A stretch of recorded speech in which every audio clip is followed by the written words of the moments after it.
Hello students, आज हम लोग जो टॉपिक पढ़ रहे हैं that is genetic materials DNA. Last class में हम लोगों ने ग्रिफिथ का एक्सपेरिमेंट देख लिया था। ग्रिफिथ के एक्सपेरिमेंट में वो आपको समझा रहे हैं कि हमारे पास जो एक माइस था और उसके अंदर हम लोगों ने जो स्पीसीज लिया था दैट इज न्यूमोकॉकस बैक्टीरिया, ठीक है, न्यूमोकॉकस न्यूमोनी बैक्टीरिया। और वो आपको समझा रहे हैं कि something is passing from that is the smooth strain bacteria from to rough strain bacteria, ठीक है। ये समथिंग जो क्या पास हो रहा है वो हम लोग अभी भी रिसर्च कर रहे हैं, ठीक है। सबसे पहले मैं बात कर रही हूँ ग्रिफिथ का जो एक्सपेरिमेंट था तो उससे समझा था कि कुछ स्मूथ स्ट्रेन बैक्टीरिया से रफ स्ट्रेन बैक्टीरिया में पास होता है, ठीक है। फिर हमारे पास तीन और साइंटिस्ट आए थे, एवरी, मैक्लियोड एंड मैककार्टी, जिन्होंने बायोकेमिकल नेचर समझाया था, ठीक है, कि ये जो कुछ पास हो रहा है उसका केमिकल नेचर क्या होता है। आज हम लोग जो बात कर रहे हैं that is the genetic material, जो डीएनए है वो कौन से साइंटिस्ट ने कंफर्म किया विथ प्रैक्टिकल, ठीक है। तो समझो, मेरे पास दो साइंटिस्ट थे that is Alfred Hershey and Maratha chase. Hershey and chase experiment जिसको हम बोलते हैं, उन्होंने 1952 के अंदर ये एक्सपेरिमेंट करके समझाया था कि हमारा जो जेनेटिक मटेरियल है वो डीएनए या आरएनए है, प्रोटीन तो बिल्कुल भी नहीं है, ओके। तो सबसे पहले आपको पूछेंगे कि हु एक्सप्लेन और the who practical that the genetic material is DNA, okay. So यहाँ पे हमारे पास है हर्शी एंड चेज। काफी सारी बार आपको उसका सरनेम जो है वो भी पूछा जाता है कि Maratha Hershey and Alfred chase किसने एक्सपेरिमेंट किया था, तो उसका पूरा नाम याद रखना आपको जरूरी है, that is Alfred Hershey and Maratha chase, okay. अब उन्होंने किसके कौन सी स्पीसीज पे वर्क किया था, उन्होंने पहले लिया वायरस, ओके। और ये वायरस जिसमें जेनेटिक मटेरियल नॉर्मली क्या होता है, डीएनए या फिर आरएनए, ओके, दो में से एक ही होगा। नेक्स्ट उन्होंने लिया ये वायरस को किसके ऊपर फीड किया, दैट इज बैक्टीरिया के ऊपर, ठीक है। अगर मुझे वायरल इन्फेक्शन हो जाता है तो हम लोग बोलते हैं कि हमें वायरल इन्फेक्शन हुआ है।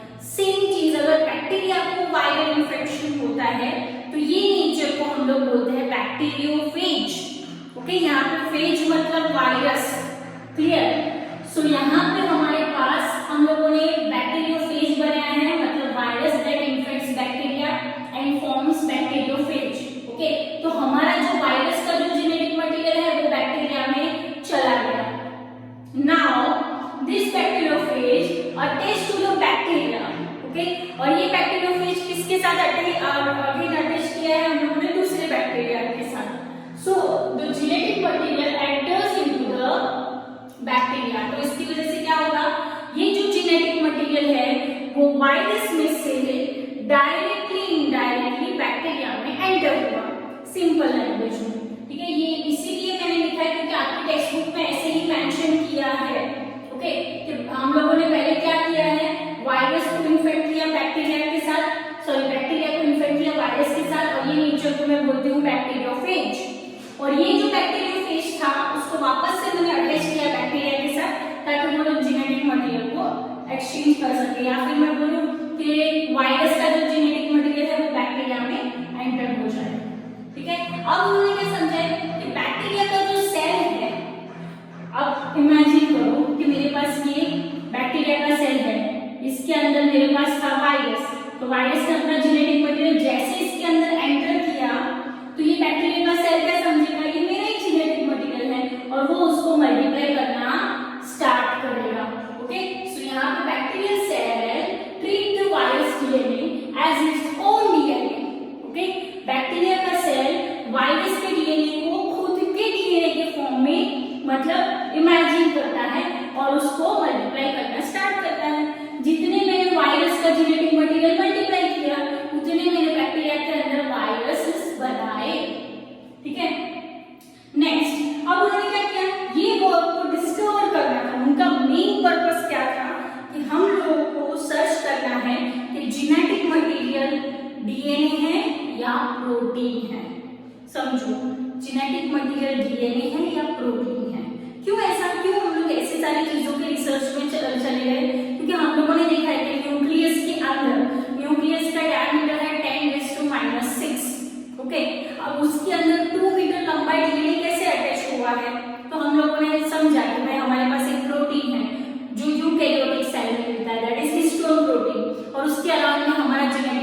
बाइंड है, ठीक है। अब हिस्टोन प्रोटीन मतलब क्या, प्रोटीन का बेसिक यूनिट अमीनो एसिड है, तो हमारे पास lysine and arginine amino acids भी उसमें है। तो अब क्या होता है, हेरिडिटी में पूरा ये प्रोटीन एंड डीएनए दोनों जाता है। तो क्या प्रोटीन के अंदर इंफॉर्मेशन है या डीएनए के अंदर? अभी हम लोगों को पता है कि भाई डीएनए के अंदर होता है, पहले के टाइम पे नहीं पता था, क्योंकि पहले के टाइम पे हम लोग ऐसा ही सोचते थे कि पूरा क्रोमोसोम जा रहा है, तो क्रोमोसोम में बीच बीच की डिस्टेंस पे तो प्रोटीन भी थे, तो किसके ऊपर हमारा पूरा इंफॉर्मेशन लिखा है, वो हम लोगों ने वो टाइम पे रिसर्च किया था, ठीक है। तो उनका जो मेन पर्पस था, the work to discover whether it was protein और the DNA that enter into the bacteria, ठीक है। सो अगेन हम लोग फिर से याद कर लेते हैं कि हमारे पास जो जेनेटिक मटेरियल है वो आइदर डीएनए और आरएनए होता है। अब ये जो डीएनए और आरएनए है उसका बेसिक यूनिट है न्यूक्लियोटाइड, तीन का combination, that is nitrogen bases, time sugar and phosphate group, okay. Okay, तो मैं प्रोटीन का बेसिक यूनिट की बात करूं, दैट इज अमीनो एसिड, और उसमें होता है सल्फर। आप बोलोगे कैसे पता चला, हम लोगों ने अमीनो एसिड्स के स्ट्रक्चर देखे, ठीक है। ओके, लास्ट टाइम हम लोगों ने बायोमोलिक्यूल्स में देखे, तो सिंपल, अगर मैं रिसर्च में इतना ढूंढूं कि हेरिडिटी में फास्फोरस जा रहा है या सल्फर, उससे मुझे पता चल जाएगा हेरिडिटी में डीएनए जा रहा है या फिर प्रोटीन, ठीक है। अब उन्होंने क्या किया, दो पैकेट डिश ली, ठीक है। एक पैकेट डिश के अंदर मीडियम रखा, जो मीडियम में रेडियो एक्टिव फास्फोरस था, that is P32, and sulphur को नॉर्मल था।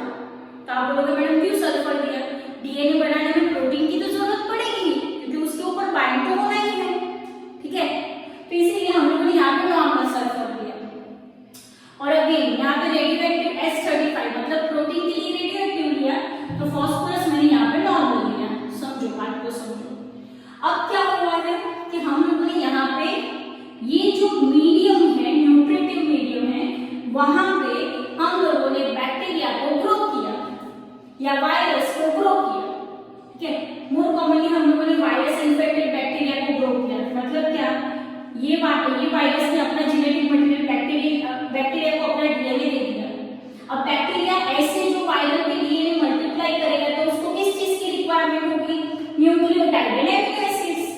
तो न्यूक्लियोटाइड एंड एमिनो एसिड्स उसको ज्यादा चाहिए, तो उसको ये सारी चीजें भी चाहिए होगी, directly indirectly phosphorus and sulphate, ठीक है। तो अब उसने क्या किया, हम लोगों ने radio active P32 and S35, बच्चे ना P35 एंड S32 बोलते हैं, ये याद रखना, PQRS, तो P फॉर 32 और सीक्वेंस में 32, 33, 34, 35, दैट इज S32, मतलब जो अल्फाबेट में और सीक्वेंस में पहले आता है न्यूमेरिकल्स में वो P32 है, और उसके बाद S35 आता है, ऐसे याद रखना बैक ऑफ माइंड, ओके। अब मैंने उनको क्या किया, इन्फेक्ट किया। What is the meaning of infection, virus को बैक्टीरिया के साथ मैंने जोड़ा, that is kind of infection, okay.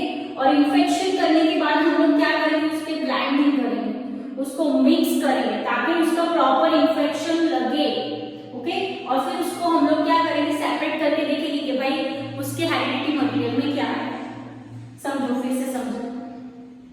Imagine करो, एक ही चीज कंपेयर नहीं करना, ये वायरस ने अपना डीएनए दे दिया, ठीक है। तो पहले मुझे ये वायरस के साथ बैक्टीरिया को अटैच करना था, तो that is called infection, okay. अब हम लोगों ने क्या किया, इन्फेक्शन अगर प्रॉपर्ली नहीं हो रहा है, कुछ वायरस फ्री है और बैक्टीरिया भी फ्री है, तो मैं क्या करूंगी, blanket with the help of steel, मैंने पैकेट डिश में ऐसे स्टील किया, तो क्या होगा, ये वायरस जो है वो बैक्टीरिया के कांटेक्ट में आ जाएगा, okay, that is called the blinding mixture, okay. और ये करने के बाद हम लोगों को और ज्यादा जेनेटिक मटेरियल या फिर वायरस के डुप्लीकेट्स मिलेंगे, ओके। अब मैं क्या कर रही हूँ, ये सारा जो मटेरियल है मैंने लिया एंड मैं सेंट्रीफ्यूगेशन प्रोसेस कर रही हूँ, रोटेट कर रही हूँ, तो क्या होगा, हैवी चीजें जो है वो नीचे बैठ जाएगी और लाइट चीजें जो है वो ऊपर रहेगी, ओके। तो रेडियो एक्टिव मटेरियल लाइट है और हैवी चीजें वो नीचे बैठ जाएगी, ओके। तो अब हम लोगों ने यहाँ पे जो P32 वाले मीडियम में देखा, तो यहाँ पे उन्होंने वायरस बहुत सारे उन्होंने डुप्लीकेट बनाए थे, मतलब क्या, genetic material that is DNA जो हमारे पास क्या होगा, रेडियो एक्टिव, ओके, ओके, और दूसरा that will be your supernatant, okay, और दूसरा हमें क्या मिलेगा, नॉर्मल प्रोटीन, ओके, जो हमारा जो प्रोटीन है वो नॉर्मल है तो वो क्या हो जाएगा, सेडिमेंटेशन। क्यों यहाँ पे ऐसा हुआ है बेटा, क्योंकि रेडियो एक्टिव चीज लाइट है तो वो ऊपर रहेगी, और लाइट यहाँ पे हमारा डीएनए है, क्योंकि फास्फोरस में, फास्फोरस किसमें होता है, डीएनए में। अब वही सेम कंडीशन हम लोगों ने रेडियो एक्टिव सल्फर वाले मीडियम में वायरस को ग्रो किया, तो अब यहाँ पे क्या हुआ, ये वायरस ने भी अपने डीएनए को अंदर डाला, ओके,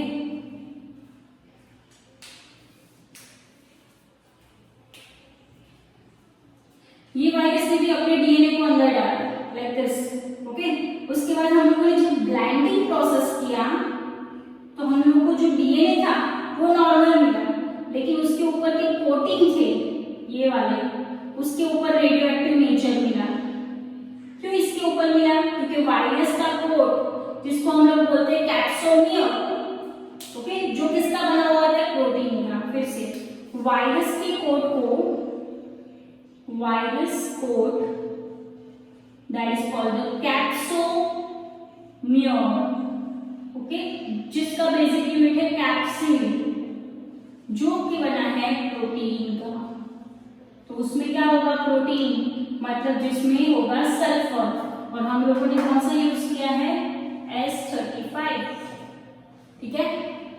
सो मतलब क्या, हेरिडिटी में जो जा रहा है वो आपका जा रहा है radio active P13, that means genetic material is DNA not protein, okay.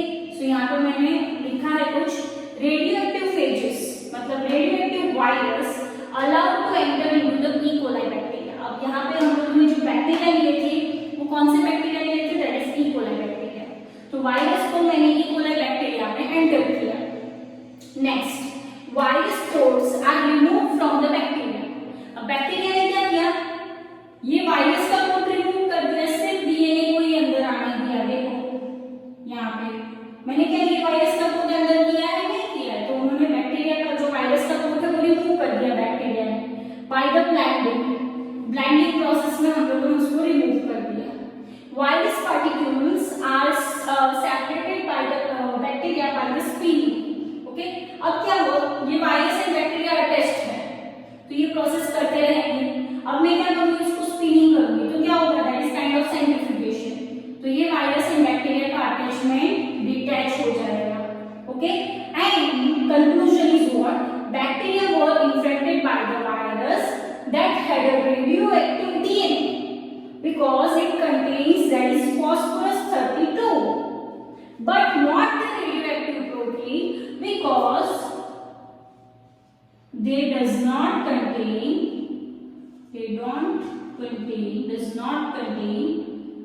radioactive sulfur. यहाँ तक clear? So moral of the story that the genetic material is DNA. Okay, अब इसमें से कौन कौन से क्वेश्चन हो सकते हैं, सारे ये तो पहले तो सब्जेक्टिव में 3 मार्क का क्वेश्चन रहेगा जिसमें आपको पॉइंट वाइज ड्रॉ करना है, प्लस इसके स्टेप्स भी लिखने हैं, ओके। बहुत सारे क्वेश्चंस बनते हैं, ध्यान से सुनो। पहला क्वेश्चन, जेनेटिक मटेरियल डीएनए हो, किसने एक्सप्लेन किया, हर्सी एंड चेस, फुल नाम पूछा जाएगा। नेक्स्ट, जेनेटिक मटेरियल डीएनए है, उसके अंदर हम लोगों ने कौन कौन से ऑर्गेनिजम्स लिए थे प्रैक्टिकल में। सो हमारे पास है bacteriophage and E coli bacteria. Bacteriophage मतलब वायरस आ गया। नेक्स्ट आपको पूछेंगे कि कौन कौन से रेडियोएक्टिव्स लिए थे हम लोगों ने, ठीक है। फिर आपको पूछा जाएगा कि डीएनए के अंदर कौन सा रेडियोएक्टिव होता है, प्रोटीन के अंदर कौन सा रेडियोएक्टिव होता है रिस्पेक्टिवली। तो मतलब क्या, आपको काफी सारे P35 भी दे देंगे, ठीक है। नेक्स्ट आपको पूछेंगे कि जेनेटिक मटेरियल जो डीएनए है उसके स्टेप्स कौन से होते हैं, that is infection, blending and centrifugation, NEET का क्वेश्चन, ओके। नेक्स्ट ये उसके बाद ये कंक्लूजन में जो बैक्टीरिया है वो कौन से फेज में वायरस के कोड को रिमूव कर देते हैं, कौन से पर्टिकुलर फेज में, दैट इज ब्लाइंडिंग, ओके, या फिर स्पीनिंग, ओके। ब्लाइंडिंग क्योंकि हम लोग स्टील कर सकते हैं, या फिर ब्लाइंडिंग के बाद का सेंट्रीफ्यूगेशन भी आप बोल सकते हो, ठीक है। तो अगर आपको पूछे कि वायरस के पार्टिकल कौन से फेज में सेपरेट होते हैं तो आप सेंट्रीफ्यूगेशन बोल सकते हो, क्योंकि इसमें डायरेक्टली इनडायरेक्टली स्पिनिंग है। यहाँ तक क्लियर है एवरीवन? ये 3 मार्क का क्वेश्चन 3 मार्क्स में पूछा जाता है, टॉपिक सेंटर 4 मार्क्स में पूछा जाता है। So again it is very important. ये चैप्टर के अंदर अगर आपको हर्शी एंड चेज एक्सपेरिमेंट नहीं पूछा तो ग्रिफिथ का एक्सपेरिमेंट पूछा जाएगा। सो ये दोनों को अच्छे से नोट्स बना के लिखना बहुत ज्यादा कंपलसरी है। नो डाउट ये चैप्टर थोड़ा लंबा है, लेकिन अगर हम लोग सारे टॉपिक्स बहुत अच्छे से करेंगे तो ये चैप्टर सही में बहुत इजी है। ठीक है, बच्चों को क्या रहता है कि जेनेटिक्स है ना बहुत डिफिकल्ट है, ये चैप्टर तो हम लोग छोड़ ही देते हैं, लेकिन ये चैप्टर का वेटेज सबसे ज्यादा है। और इवन अभी की बात करें तो डेफिनेटली अभी तो ज्यादा ही होगा, लेकिन हाँ ऐसा नहीं है बिल्कुल भी कि 70% सिलेबस है, 30% नहीं है, ओमिट कर दिया है। लेकिन नीट में तो सारा आने वाला है, तो नीट के बेसिस पे तो अपन को सब चीजें पढ़नी पड़ेगी, सब। क्योंकि ये लोग अगर आपको बोल रहे हैं कि 70% ही सिलेबस रहेगा, लेकिन वो कभी भी बोर्ड का कंफर्म नहीं रहता है। वो कुछ भी फाइनल एग्जाम में कोई चैप्टर है जो आपको ओमिट किया है और उसमें से क्वेश्चन पूछ लिया तो आप क्या कर लोगे? 5 क्वेश्चन ऐसे पूछे तो 3 या 4 के चलो 2 के बोनस देंगे, बाकी के 3 के नहीं देंगे। ठीक है, तो प्रिपेयर तो अपन को सारा करना पड़ेगा। क्लियर? ओके। और हाँ आगे और एक चीज, कुछ बच्चे नोट्स बहुत अच्छे लिख रहे हैं, तुरंत 2 घंटे के बाद लिख रहे हैं, लेकिन कुछ बच्चे ना नोट्स प्रॉपर नहीं लिखते हैं। ठीक है, जैसे आधा वीडियो देखा, थोड़ा बोर्ड का कॉपी करके लिखा, ऐसा मत करो। देखो ये सिचुएशन कोरोना की है, टफ है, लेकिन अगर आपने उसको थोड़ा सीरियसली नहीं पढ़ा, ये देखो आपके लिए तो ऑनेस्टली बोलूं तो एडवांटेज ही है। इस साल पेपर बहुत इजी निकलेगा, लेकिन आप समझ रहे हो पेपर इजी निकलेगा मतलब आपका प्रेजेंटेशन, आपको सारे टेक्स्ट बुक के लाइंस, हर एक एमसीक्यू बहुत अच्छे से पढ़ने पड़ेंगे। ठीक है, अदिति, मानसी, वैष्णवी, नगमा, सब लोगों की बात करें, शिवानी, सब लोग तुरंत मतलब 1-2 घंटे में तुरंत दे देते हैं। और कुछ बच्चे एक वीक का साथ में लेते हैं, हेतश्री, निधि, ठीक है, प्रथम, ममता, फिर नील, तो प्लीज सेलिना भी कंप्लीटली होमवर्क देती है, तो वैसे ही अभी लास्ट वीक से होमवर्क नहीं दे रही है। तो मैं आपके पेरेंट्स को इसीलिए इन्फॉर्म नहीं कर रही हूँ क्योंकि अभी आप 12th स्टैंडर्ड में आ गए, मैं आपके पेरेंट्स को कॉल करूंगी कि होमवर्क सबमिट नहीं करवा रहे, कैसा लगता है बेटा? तो थोड़ा थोड़ा, ऐसा नहीं है कि जो गया वो भी मुझे सबमिट करवाना है, जहां से देख रहे हो वहीं से स्टार्ट कर दो। ठीक है, आगे का मत सोचो, अभी से तो स्टार्ट कर दो, गया वो अपन रिविजन में देखेंगे, आज से तो स्टार्ट करो। और ऐसा बिल्कुल भी नहीं है कि यार ये बीच वाला टॉपिक है मेरे दिमाग में नहीं आया, कुछ भी नहीं होता है ऐसा, कुछ भी नहीं। ये सारे तो डाउट्स निकाले हो, क्योंकि ये सारे टॉपिक भले इंटरलिंक हो, लेकिन मैं कुछ ना कुछ उसको रिवाइज करवाती ही रहती हूँ आप लोगों को। ठीक है, जैसे ये जेनेटिक मटेरियल डीएनए है, चलो आगे का नहीं पढ़ा, लेकिन ये क्वेश्चन आपने पढ़ लिया और ये फाइनल में आ गया, तो हर एक क्वेश्चन ऐसे समझ के पढ़ो तुम लोग। Clear? Vyom everyone? Okay, bye, thank you.